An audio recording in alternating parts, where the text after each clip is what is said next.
All right, ladies and gentlemen, thank you for joining us today. We are here with Thanjhae The Tiger Teasley, coming off his majority decision victory off of Jetter Burgos on Friday, May 20th at the 2300 Arena. How you doing today, Thanjhae? Thanks for joining us. I'm doing well. I'm doing pretty good. Thanks for having me as well. I did want to ask, the first thing I wanted to ask you about is, for whatever reason, I see you at the gym and I never think to ask this. And if I have, I've forgotten already. But why do you call yourself the Tiger? It's such a cool name. You'd think there's 20 other people with that and you're the only one. Cause the reason why I call myself the Tiger is just because of my fighting style and the way I am. Like, tigers, they're different from lions. Everybody always uses a lion, and I felt that would be too cliche. So tigers, in my personal opinion, a tiger can actually beat a lion.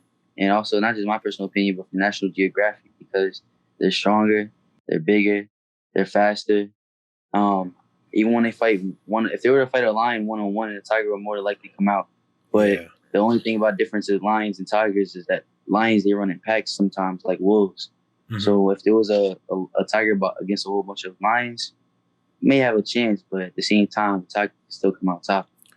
And my fighting style, I like to pounce on my opponent. So whenever I see that opportunity to, and whenever I know that I have them either hurt or they're exhausted, I just try to pounce on them and let it all loose. I actually do want to ask about that, because there was a moment where I feel like you probably pounced on Burgos in your last fight. But there's a couple things I want to talk about. First, actually, did you know that I have an irrational fear of tigers? Wait, what? Why? Yeah. Okay. So, well, why is that's what makes it irrational. There is no why, right? But when I say I have an irrational fear of tigers, I mean, like, when I walk through the city, I have this irrational fear that a tiger is going to jump out from the bushes and get me. Hey, nah, I understand that, because that's I have a fear of that. It's not really a fear, but like, if I'm swimming inside of a lake, which I never really do, I don't swim in lakes. But if I was to swim in a lake or in any type of pool and I can't see the bottom, I feel like I was like, oh yeah, there's gonna be some type of creature just waiting at the bottom of the pool or at the bottom of the lake, just ready to grab me. Right. So by my house is actually a bush. We call it the Tiger Bush, because the kids know, my wife knows, everybody makes fun of me for it. When we walk around the corner, if one of the neighbors hasn't trimmed his bushes, I won't walk on the sidewalk. I'll cross the street and go way around, because the bush, it looks just the right size to fit a tiger, like there could be a tiger in there. So in any event, how long have you been boxing? In all honesty, I've only been boxing since 2019. I haven't been boxing for too long. I mean, I always boxed my whole life, but just not inside of an actual boxing gym. I actually got into a boxing gym for the first time in 2019. But when I say my whole life, I mean, like, there's different types of terms of boxing, I guess you could say. Right. I'll box with my friends who would be inside of a boxing gym, and I'll just join them and move with them. But it's a little different compared to when you get in the ring. Like, I'm gonna be real, my first like 3 times sparring, I had dropped body shots, because they were all kidney shots too. I was learning. I was like, oh yeah, I'm gonna go in here, I'm gonna do some shots, protect my face, and my body should be fine. Right. Nah, doesn't believe I got back up and I kept sparring, but I learned. It was fun. That's funny. What got you into it in a more structured and more professional way, rather than just kind of something you were doing for fun? Honestly, I already knew that once I did get into it, that it's something that I'm gonna want to do professionally. It's my career choice. Like, ever since my first day of stepping into a gym, I've been inside of the gym every single day, besides, of course, like a Sunday. But other than a Sunday, only way I'm not gonna be inside the gym is if I'm like extremely sick and I can't get out of bed, or if I'm very sick and I don't want to get anybody else sick. So if it's not something like that, I'm gonna be inside the gym. It doesn't matter. Because I know that at the end of the day, and I keep saying this to everybody, I'm going to go far in the sport, and I'm going to keep proving through my actions and let my actions speak louder than my words.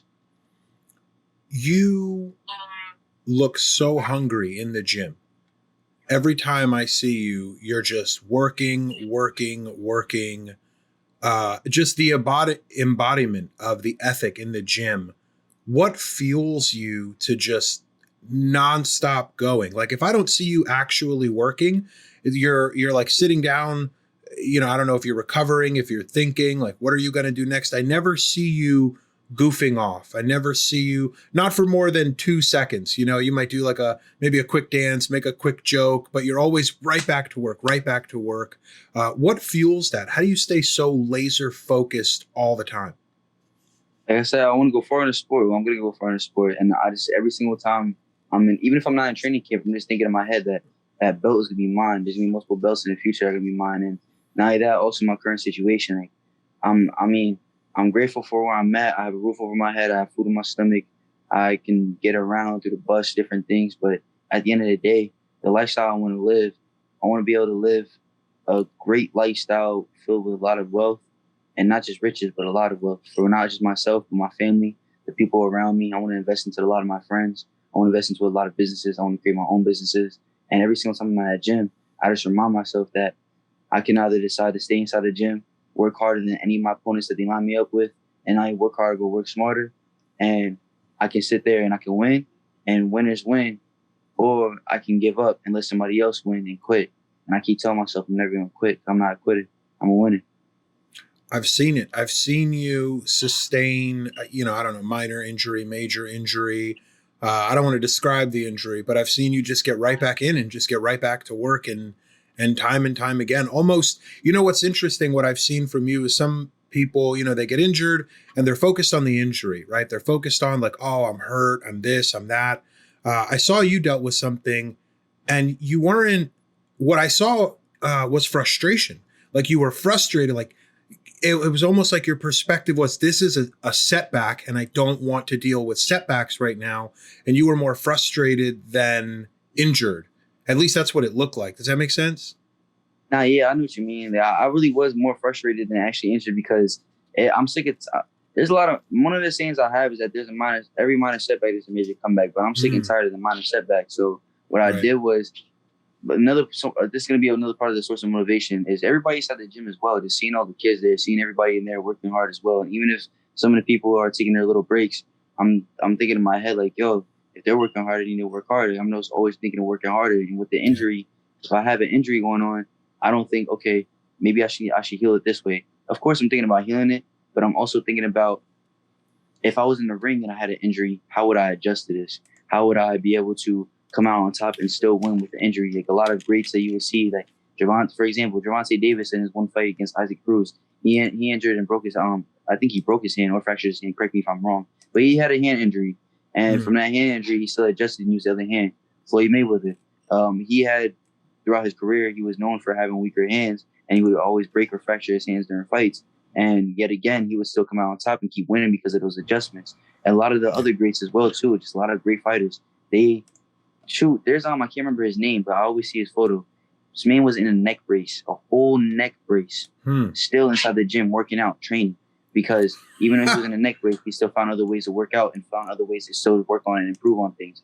Like if I have a leg injury, I know I can still punch. I can still work on my hands. If I have a hand injury, I know I can still move. I can work on my footwork. I can work on my angles. And if I can't do nothing at all, I'm bedridden. I could watch film. I could just think. I could think of mental different battles. I can meditate. I can imagine myself shadowboxing in my head. I can do different types of things, and there's always going to be an adjustment. There's always a solution to every problem. I can 100% see you in, I hope I never have to, but I can see you in that gym with a neck brace on, just putting in work, not stopping, no days, no rounds off. Hey, you're never going to see that, but I can see that too. I can see that happening. Knock on wood. What are your goals in the sport of boxing? I'm hearing you want a lot of big fights, a lot of titles, a lot of wealth. What are some of your other goals, or even how do you plan to achieve those goals? One of the biggest goals I really have, I know I want wealth and everything, but one of the biggest goals I really have is I really just want to have fun. I want to fight. Over time, at the moment, I'm still building up myself up and I'm still learning.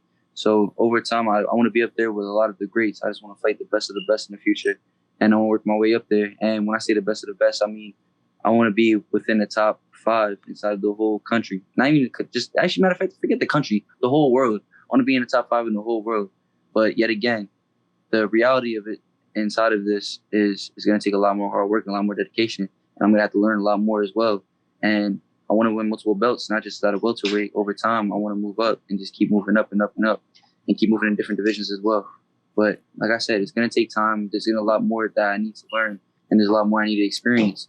But bless and believe. I believe in myself. I trust in myself, and I also trust in God's plan. So if it's God willing, it's gonna happen. Amazing. I was at your. I've actually. I think I've been at every single one of your fights. Yeah. You stopped Giles in, I believe, was it the second? Yeah, it was the second round. You stopped Alexander in the third. And what was your mindset coming into this fight as your third fight? This fight being your most recent fight with Burgos, coming off of 2 knockouts. What was it like being up against another southpaw, which you have so much experience with already, but a brawler? He really tried to bring the fight to you. What were you thinking of going in? While I was going in there, I was the whole time thinking, okay, I need to maintain my distance, and I need to keep moving around. And if I do get caught up in a brawl, I was willing to brawl, but I wanted to follow the game plan instead. I didn't want to leave away from the game plan. I stuck with the game plan the whole way, with using my jab, creating distance. If I need to, use my right hand as a jab at some points. Staying away from the ropes if I could, but I'm not gonna lie, he did do a great job of cutting off angles. So every single time I was on the ropes, if I would just let him waste his energy, throw a lot of body shots that I would block anyways. He'll hit me with some like 2 or 3 shots sometimes, but other than those shots, if he hit me 2 or 3 times, I would return him with at least 3 to 4 shots. So I was at least returning the shots that he gave me. And there was moments where I could have sat there and I could have brawled with him and I could have let off more combinations. But yet again, I was trusting my coaches and I was trusting the whole process and following the game plan as well. Yeah. So with following the game plan, I just decided not to do that. I do think you. Okay. I would say, but yeah, I just decided not to do that. So when there were moments where I had to, of course, I'll do what I had to do. If I had to exchange blows, I'll exchange blows. But then after exchanging those blows, I'll get right back out of there, create the distance, and be right back out and be able to create my angles. You created some angles that almost reminded me of McGregor. McGregor gets a lot of credit for being able, he's in front of you, he's in front of you, he's in front of you, and the next thing you know, he's on the side of you, he's behind you, he's, somewhere where you were ready to swing, and it's not even like you slip or move. You do those things really well, but sometimes you're just gone. It's almost like a cartoon or a movie or an anime where, you go to hit someone and they're just, boom, at the snap, they're just not where they were anymore. So I think that's a strength I really enjoy watching. You create these angles. And a lot of times when you see people get out from the ropes, maybe they go kind of down the rope and then work their way out, almost like they're merging on or off a highway ramp. You almost use these angles to get out of the ropes. And that was something I think is really interesting to see as well, because it's not, I think for Burgos, it was almost disorienting for him at times, right? Where you didn't just get away, you got away in a way that created a threat for him. And now he's, where'd he go? Trying to catch up to where you are, which I think threw him off of his game plan because, of course, he wanted to bring the fight to you. And all of a sudden he has no idea where you are. How do you stay focused in that mindset when, you have someone like that who's trying to run you down, cut off the ring, get you against the ropes? What's going through your mind when you say, no, I need to create an angle. I need to get out of here. I need to, create a threat for him that he has to respond to so he can't be as aggressive as he wants to be? One of the things that's really creating, as I'm really thinking about a lot, is that I just need to hit him with very hard shots and smart shots. That if he hits me with a hard shot, I'll sit there, I'm like, okay, that was nice. And I'll just return that hard shot right back. But at the same time, now the technicality part and the intelligent part about it, instead of me just trying to brawl with him, if for example, if he had me on the ropes, but he was leaning his body onto me and my left arm, I couldn't use my left arm.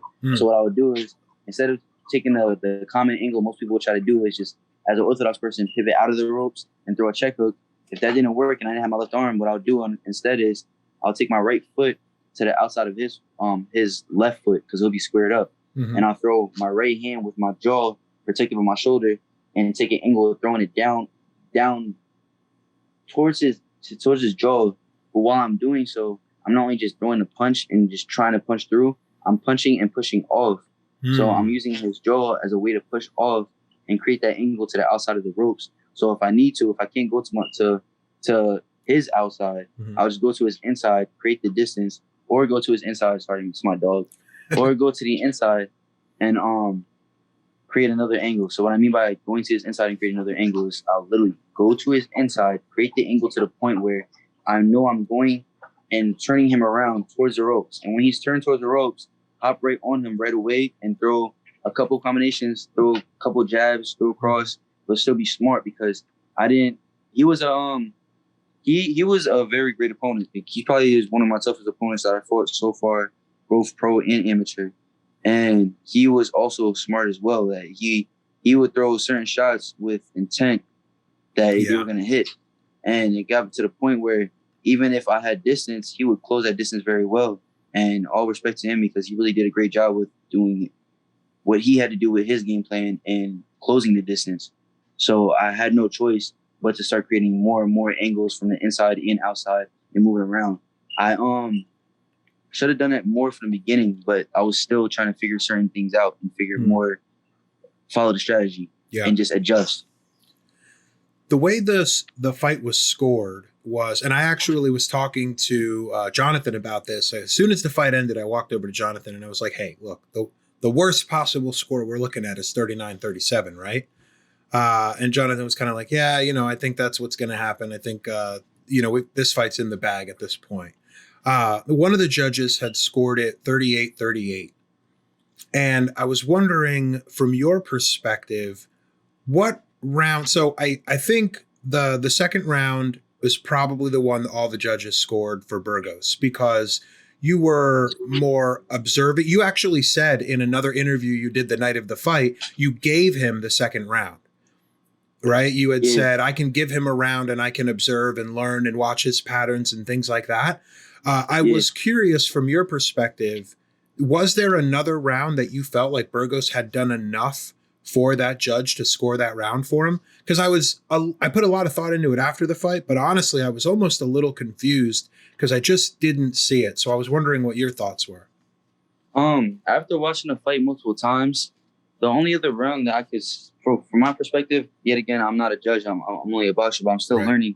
As I'm learning the sport and I'm learning the rules, I could say the fourth round was very close, but I'd say it was probably out of the fourth round, more than likely.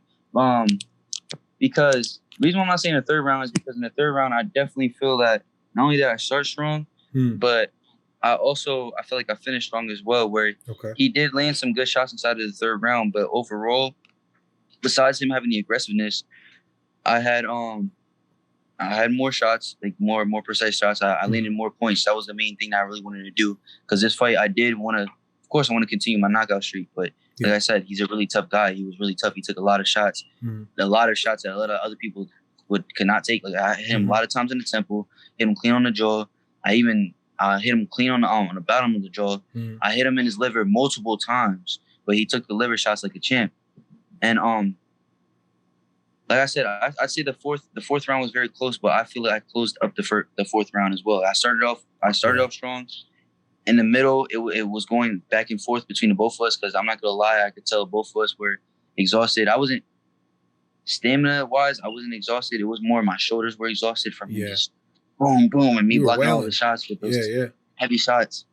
But I definitely, if I didn't close out in the fourth round the way I closed it off and finish off with the flurry and consecutive blows that I had, then it probably would have been a tie that round. Gotcha. The fourth round was going all the way back to one of the first things we talked about, you being the Tiger and pouncing on your opponent. I felt like in the fourth round, at least once, maybe even twice, you saw that opportunity. You caught him with something and maybe he looked a little dazed and you just pounced on him. You closed that distance and just put a flurry of punches on him. And that's where I actually would have thought the fourth round was probably one of your stronger rounds.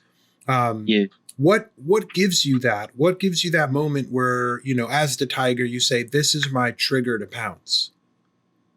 In that moment, like I said, I seen he was a little exhausted. The reason why I say that is because I remember the exact moment what happened was I threw a right hand, and when I threw it, I kind of pushed, like I said, yet again, I pushed him over. And when I pushed him over, I realized, like, let me throw this uppercut. When I threw that uppercut, from there, he was still in his guard. So I'm like, okay, I'm just going to start letting off a lot of shots now. Yeah. And a little smart shots. Whenever I throw my flurries, I don't just throw them for example, like Sugar Ray Leonard, or if there's a clip of Muhammad Ali throwing like over 20 or 30 shots in a couple seconds. But when they were throwing all those shots, they were also being smart. They were still being very observant of their footwork, their defense, of where they place the shots, their shot movement. And when I seen that he was a little bit exhausted, and I knew it was the last round, I told myself I'm either gonna go big or I'm gonna go home. And I told myself I'm coming out with the win. I already told myself I'm gonna win. I told myself that at the end of the day, you're gonna need to do this. You have to win over, because I don't like leaving it to the judges. But if I have to leave it to the judges, I have to make my mark. I can't just sit there and make it a close fight, because I know that fight was pretty close. But I knew at the end of the day I was still winning by points. And then at that point, I had to close it out and make it the exact moment where I would let everybody know in that arena that day, anybody watching on the boxing stream, I'm going to win. I'm going to. That's just point blank period. Because like I said, all respect to him, and I even told him afterwards that I wanted to dap him up a couple of times, but it's all business. It's nothing personal. And inside of the sport of boxing, I can be nice and be a gentleman, but when I get in that ring and we both step into that ring, when we sign the contract, until the fight is over, it's all business. No new friends, and then until after the last bell. Thanjhae, how do the people find you on social media to follow you, follow your journey, support what you're doing? All right, my Instagram is Taj_Teasley, THAJ_Teasley, and my Facebook is my full name, Thanjhae Nakeem Teasley. So THANJHAE Teasley. You can just type that in, you'll find it. Instagram and Facebook, those are your main platforms? Yeah. I mean, awesome. I have a Twitter, but I don't really use it. It's more like personal friends and everything. Sure. And what if people want to support you as a boxer? Kai gave his Cash App. I'd said I really wouldn't recommend something like Zelle. But if you've got a Cash App or a PayPal or a link that, you accept if people want to drop money or donations, do you have anything like that at this time? Yeah, I have Cash App. My Cash App, I think it's just my name. It's the money sign, and then it's capital T, lowercase HANJHAE, and that's my Cash App. Perfect. I have Venmo as well. Venmo is the same thing. Okay, awesome. I will make sure I get all those links down in the description below. Thanjhae, I'm sure you're super busy today. I really appreciate you taking up the time to stop by and chat with us. Thank you very much. I appreciate you for having me on here, and I appreciate the constant support all the time. You know how I am. I get support. I support right back all the time. Sounds good. We hope to catch you soon, and we're hoping to connect with you soon. We'll see you at the gym. We'll be getting more footage, guys. Look forward to so much more from Thanjhae in the near future. Oh, actually, one last thing. I'm so sorry. Are you fighting again soon? When's your next fight? Right now, the next fight that I know of is September 10th, but I'm going to talk to my coach and see if there's anything else that we can do as well. So I will keep everybody posted and updated on fight news. But for right now, I'm just going to talk to my coach and leave it up to my team so we can all figure that out. Awesome. Sounds good. Instagram, Facebook, Cash App, Venmo. Look forward to seeing Thanjhae in September, possibly sooner. Thank you again, Thanjhae The Tiger Teasley. Thank you. Shout out Campaign Boxing.